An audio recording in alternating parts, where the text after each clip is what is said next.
Sang Sabda telah menjadi manusia dan tinggal di antara kita. Para sahabat Sabda Hidup yang terkasih, berjumpa kembali bersama saya, Frater Jimmy, dalam permenungan hari ini. Permenungan kita akan diambil dari Injil Matius bab 18 ayat 12 sampai ayat yang ke-14. Mari kita meluangkan waktu sejenak untuk merenungkan Sabda Tuhan. Dalam nama Bapa dan Putra dan Roh Kudus. Amin. Semoga Tuhan beserta kita, sekarang dan selama-lamanya. Inilah Injil suci menurut Matius. Dimuliakanlah Tuhan.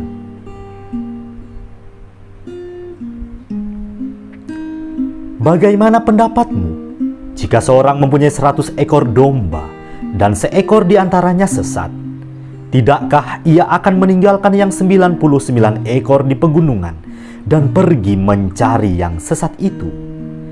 Dan aku berkata kepadamu, sesungguhnya jika ia berhasil menemukannya, lebih besar kegembiraannya atas yang seekor itu daripada atas yang ke-99 ekor yang tidak sesat. Demikian juga Bapamu yang di sorga tidak menghendaki supaya seorang pun dari anak-anak ini hilang. Demikianlah sabda Tuhan. Terpujilah Kristus. Para sahabat Sabda Hidup yang terkasih dimanapun Anda berada, salam sehat dan sukacita untuk kita semua. Sabda Tuhan yang kita dengarkan pada hari ini memperlihatkan kepada kita sekalian gambaran gembala yang baik. Yesus bertanya kepada para muridnya, bagaimana pendapatmu jika seorang mempunyai 100 ekor domba dan seekor di antaranya sesat? Tidakkah ia akan meninggalkan yang 99 ekor di pegunungan, lalu pergi mencari yang sesat itu? Ya, inilah gambaran tentang gembala yang baik. Sang gembala akan berusaha semaksimal mungkin menemukan gembala. Sang gembala akan berusaha semaksimal mungkin untuk mencari dan menemukan dombanya yang sesat itu. Sabda Tuhan hari ini kira-kira ingin berbicara apa kepada kita sekalian? Mari kita merenungkannya dalam terang iman. Gembala yang baik merupakan gambaran wajah Allah yang kita imani. Wajahnya yang penuh dengan kasih dan kerahiman. Allah yang kita imani sungguh Allah yang peduli, yang tidak akan pernah membiarkan kita tersesat. Ia senantiasa memanggil kita untuk terus berjalan pada jalan yang telah Ia sediakan. Dikala kita tersesat, Ia mencari dan tidak membiarkan kita jatuh dalam kebinasaan.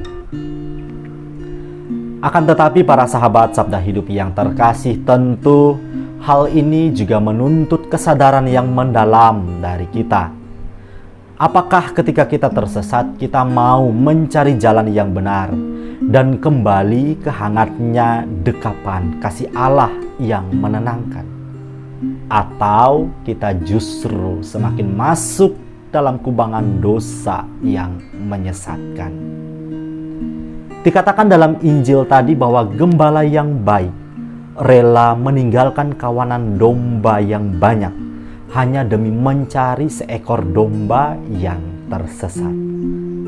Hal ini menunjukkan betapa Allah tidak menghendaki satu orang pun dari kita, kawanan dombanya, hilang dan tak tahu arah jalan pulang.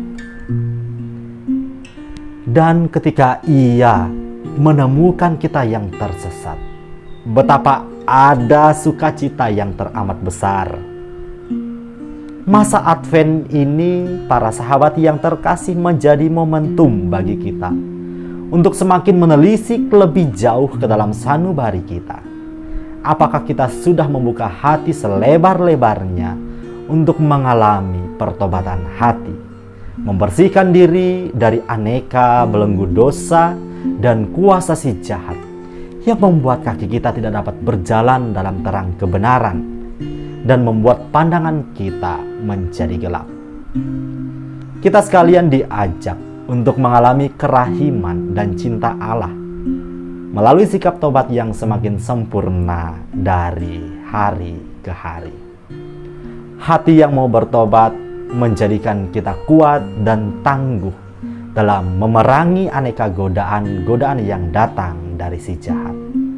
Maka dari itu para sahabat Sabda Hidup yang terkasih, kita perlu untuk terus waspada dan berjaga-jaga sambil berdoa, agar kita dimampukan untuk selalu memeluk kebenaran dalam terang iman akan Kristus Tuhan. Semoga kita sekalian dimampukan. Selamat beraktivitas, salam sehat untuk kita semua. Semoga Allah yang Maha Kuasa memberkati kita, melindungi kita terhadap dosa, dan menghantar kita ke hidup yang kekal. Amin. Dalam nama Bapa dan Putra dan Roh Kudus. Amin.